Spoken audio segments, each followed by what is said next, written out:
চীন আর ইরানের সম্পর্ক কি শুধু বাণিজ্যে সীমাবদ্ধ, নাকি এর পেছনে লুকিয়ে আছে গভীর কোনো কূটনীতি? চীন যাচ্ছে বিশ্বমণ্ডল হয়ে উঠতে, আর ইরান ফুঁসছে প্রতিশোধের নেশায়। বিশ্লেষকদের এই অনুমানের সপক্ষে কোনো প্রমাণ না থাকলেও সামাজিক মাধ্যমে ছড়িয়ে পড়েছে আমেরিকা ইরান যুদ্ধের শঙ্কা। ট্রাম্পও হঠাৎ নড়েচড়ে বসেছেন চীনের supersonic antiship cruise missile CM-302 ইরানের কুক্ষিগত হওয়ার খবরে। পারস্য উপসাগরের বাতাসে আবারও বারুদের গন্ধ। ইরান যেন দাঁতে দাঁত চেপে আছে। রাজনৈতিক বিশ্লেষক থেকে শুরু করে সমরবিদ সবার প্রশ্ন একটাই, এটা কি শুধুই প্রতিরক্ষা, নাকি আসন্ন কোনো বড় সংঘর্ষের প্রস্তুতি?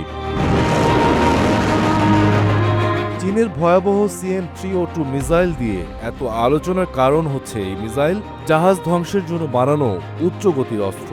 এর গতি শব্দের চেয়েও বেশি, পাল্লা প্রায় 290 কিলোমিটার। সবচেয়ে গুরুত্বপূর্ণ বিষয় হলো এটি সমুদ্রপৃষ্ঠের খুব কাছ দিয়ে উড়ে যায়। রাডারে ধরা পড়ার সময় কম, প্রতিরোধের সুযোগও কম। যুদ্ধক্ষেত্রে কয়েক সেকেন্ড মানেই জীবন মৃত্যুর ব্যবধান। এই মিসাইল যদি ইরানের উপকূলে মোতায়েন করা হয়, তাহলে পারস্য উপসাগরে অবস্থানরত মার্কিন নৌবহরের জন্য তা বড় সংকেত। যুক্তরাষ্ট্র বহু বছর ধরে এই অঞ্চলে তাদের বিমানবাহী রণতরী ও ডেস্ট্রয়ার মোতায়েন রাখছে।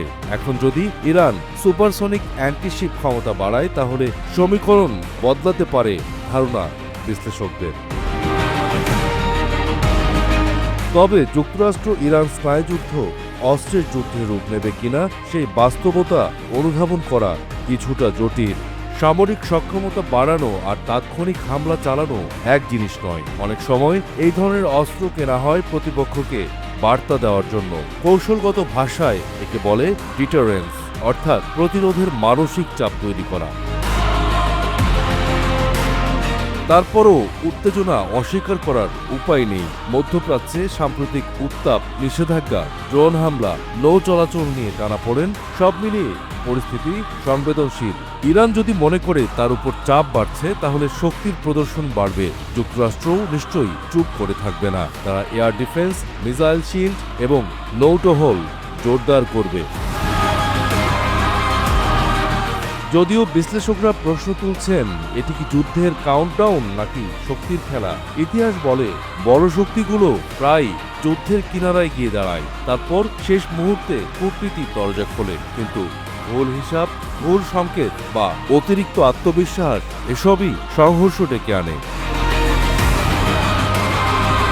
পারস্য উপসাগর আজ দাবার বোর্ড। এক চাল ইরানের, এক চাল যুক্তরাষ্ট্রের।